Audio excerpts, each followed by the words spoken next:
Mbak Nur, benarkah kalau suami nggak jujur soal keuangan ke istrinya bisa bikin rezeki seret?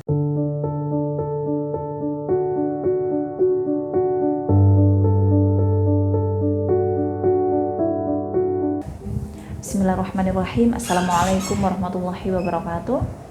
Alhamdulillah, senang sekali bisa bertemu kembali dengan teman-teman, saudaraku soleh-solehah semuanya yang dirahmati Allah Subhanahu wa Ta'ala di channel YouTube Mbak Nur Pakar Kesuksesan. Karena kesuksesan bukan sekedar hanya seberapa kaya kamu, tapi semampu apa kamu membebaskan dirimu dari beban yang selama ini menggelayuti pundakmu. Teman-teman, saudaraku semuanya, apa kabar? Semoga senantiasa diberikan kesehatan ya.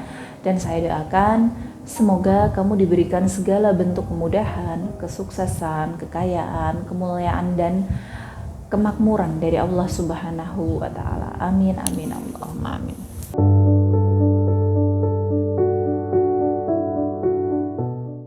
Jadi kemarin di majelis ada yang tanya hal penting bab rezeki. Jadi saya share sekalian dalam video ini supaya banyak yang paham, supaya banyak yang tahu. Pertanyaannya seperti ini, Mbak Nur, benarkah kalau suami nggak jujur soal keuangan ke istrinya bisa bikin seret rezekinya? Karena kata suami saya ada privasi antara suami dan istri.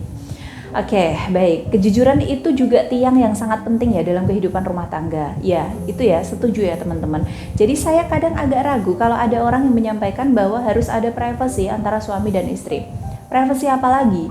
Padahal kalau sudah menikah tidak ada lagi kamu dan aku, tidak ada lagi saya dan kamu. Adanya itu kita. Saya dengan suami pun sama, saya boleh memegang handphone suami, meminjam handphone suami, suami juga boleh memegang dan meminjam handphone saya. Tidak ada yang saya tutup-tutupi karena saya percaya dari adanya sebuah rahasia antara suami ke istrinya atau dari istri ke suaminya bisa menyebabkan bencana.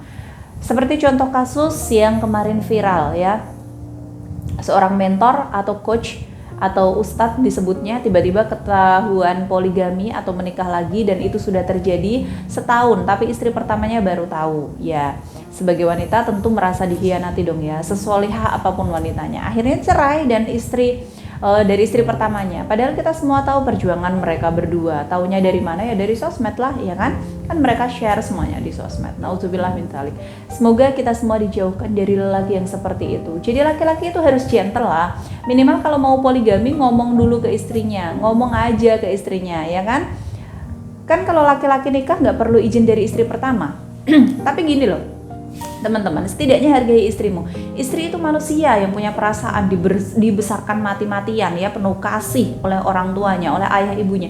Masa kamu orang baru yang berstatus sebagai suami rela menghancurkan hatinya begitu aja, rela menghancurkan kehidupannya begitu aja, dan menghancurkan hati istri? Itu modelnya banyak, bukan hanya perselingkuhan, tapi kebohongan, ketidakjujuran soal keuangan juga bisa menghancurkan hati istri. Ingat loh, istri itu salah satu penyebab rezeki suami. Kalau istri bahagia, suami rezekinya insya Allah lancar, barokah, wis berlimpah. Tapi kalau istrinya bersedih hati, murung, dan tidak nampak cahaya kebahagiaan di wajahnya, hati-hati nih teman-teman, bisa menyumbat rezeki kamu. Jadi gini, teman-teman, bila mana ada seorang suami yang tidak jujur soal keuangan pada istrinya, sampai kapanpun tidak akan berkah dan tidak akan dimudahkan kekayaan dalam hidupnya. Percaya deh. Karena dalam harta suami itu ada hak istri, ada nafkah istri. Ingat, uang belanja itu tidak bisa dikatakan sebagai nafkah penuh. Jadi kalau kamu hanya ngasih uang belanja untuk istrimu, sementara kamu tidak jujur soal keuangan, misalnya jika kamu meminjamkan uang atau memberikan uang kepada orang lain selain istrimu, itu istrimu berhak tahu. Semakin kamu membohongi istrimu, semakin kamu jauh dari rezeki dan semakin kamu kehilangan berkahmu. Semakin jauh pula barokah dan semakin dekat pula kesialan dalam hidupmu atau pekerjaanmu. Tapi kan Mbak Nur, istri saya itu nggak bekerja, ini uang saya sendiri dari pekerjaan saya. Boleh kan saya itu memberikan ke siapapun tanpa harus diketahui istri saya? Kan ada ulama yang mengatakan begitu. Iya, saya tidak menyalahkan, itu benar, boleh-boleh aja. Tapi lihat dulu istrimu, benar nggak nafkah yang kamu berikan ke istrimu? Sudah cukup nggak? Atau yang kamu berikan itu hanya uang belanja saja yang digunakan untuk kepentingan semua anggota keluarga termasuk kamu? Ayo, jangan pelit-pelit sama istri. Kalau istrimu bahagia, dia senantiasa cantik. Dan kecantikan istri itu juga untuk menyenangkan mata suami loh.